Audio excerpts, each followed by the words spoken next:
We're now joined by Amit Agarwal, Group CFO, Raymond, to discuss the company's earnings and what's the outlook going forward and what is the impact that they see when it comes to GST rate rationalization.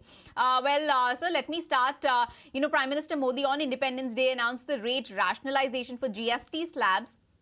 While it is still in the speculation phase, where do you think the GST on overall apparels would be placed at? Do you believe it could come down to that 5% level from 12% earlier, or is it 5% to 12% welcoming move? I think it should be the other way around. It is from the 12% to 5%.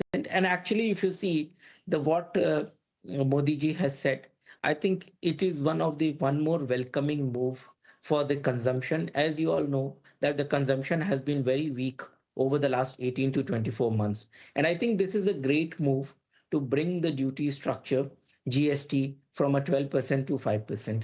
But if I look at it, in terms of the 12%, in any case, all those apparels which had a selling price below 1,000 rupees were already rated at 5%. It was only those products which were having a pricing above 1,000 rupees was at 12%. So that actually changes and enables more and more consumption, especially in the urban areas, to improve quite dramatically.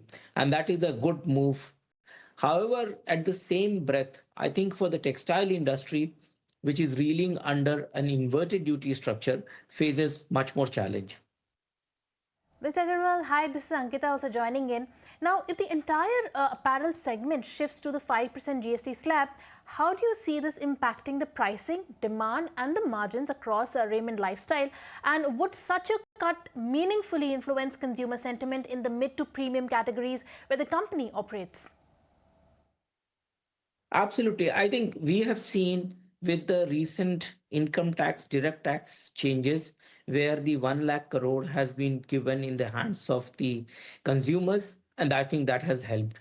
You look at it clearly, the kind of consumption which we have seen, especially for the Raymond lifestyle, we have seen a good demand generation for the first quarter, which is normally the seasonally weakest quarter. And we expect that this should continue. So I think that is always a good move. And especially if you move from a 12% to 5%, what happens is none of us can do a profiteering out of it. It is an anti-profiteering. So it eventually passes on to the consumer. So that way the consumer will get benefit out of it, whatever the reduction of 7% is. And also it helps. Sometimes it is not required really to say that 100 rupees reduction has happened. 100 rupees is something which I had the ability, but it gives you a drive to go to the market and start shopping. And at that point of time, you are not looking whether you're spending 100 rupees or less, or 80 rupees less, or 120 rupees. I think that makes a difference. So people start to come to your stores in order to start buying. And that is the impetus which we need at this juncture in order to boost the consumption. All right, so that's about prices. But Mr. Agarwal, from an industry perspective, how transformative do you think this GST change could be for the Indian textile and apparel exports compared to competing markets like Bangladesh and Vietnam? GST for an exports is zero rated. However, if you do a job processing through a third party in India, it is not zero rated. And I think that is something which is a very technical issue, which requires a change, which enables more and more job creation in India. Because if I'm selling a fabric to a job vendor who eventually exports, it helps them to get a zero rated, and over time the working capital reduces. But what is going to help is truly that the ecosystem needs to be created, that people starts to believe that there is a methodology by which a textile industry can benefit. Unfortunately, today, most of the services are at 18% rated, and 40% of any manufacturing facility is textile is a large supply chain business. So 40% of those are cost constitutes a services, and that services are at 18%. And all of us companies are having an inverted duty structure where we keep accumulating the GST, and that accumulation of GST is eventually pinching the balance sheet. So therefore the government has to think through, either they allow a refund or maybe change the GST on a reverse pricing mechanism, reverse charge mechanism at a 5%.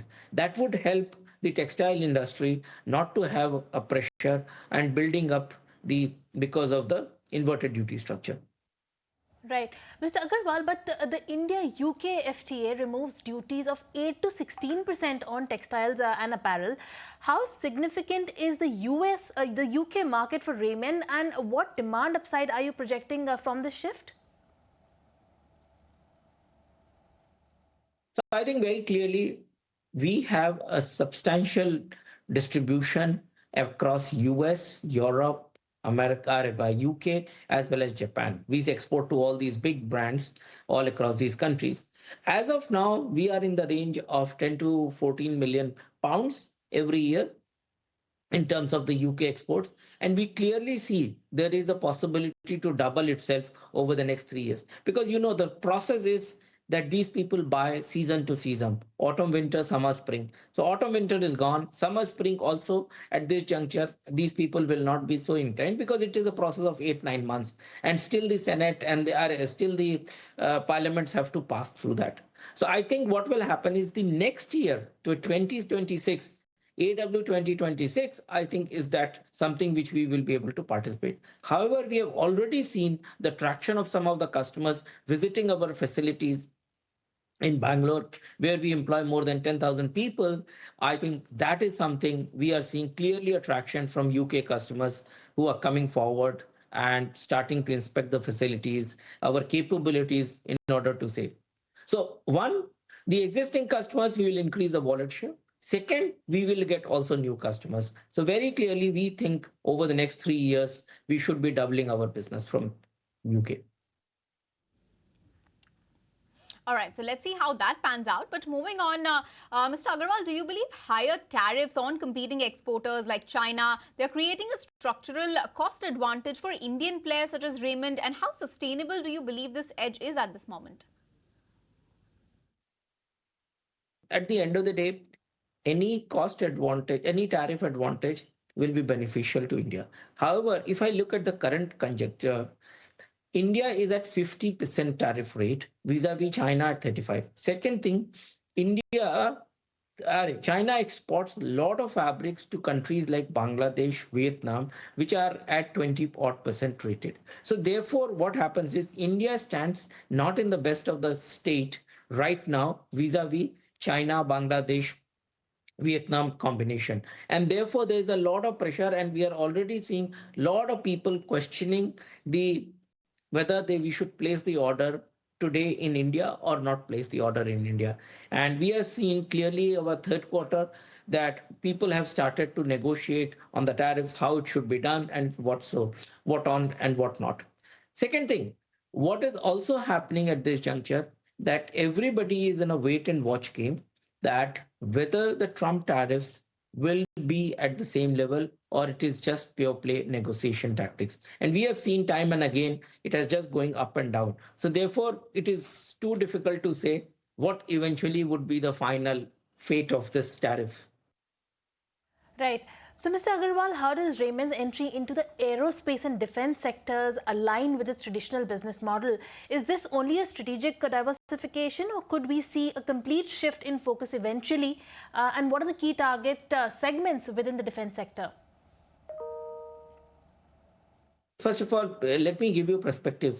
Raymond, by virtue of its businesses, and has actually done exactly this, that we have demerged three companies. So we have one Raymond Lifestyle, which has a clear board, governance structure, management team, and a listed entity which manages the lifestyle, the apparel piece of the business, fabric piece of the business. Second is a Raymond Reality, which manages the real estate business, which is also listed. And the third is Raymond Limited, which holds the subsidiaries of engineering, which is one focused on auto components, consumables, and the second subsidiary on the aerospace and defense. So very, very clearly, there would not be any shift in the focus of these three companies because three are distinct management, board managed companies.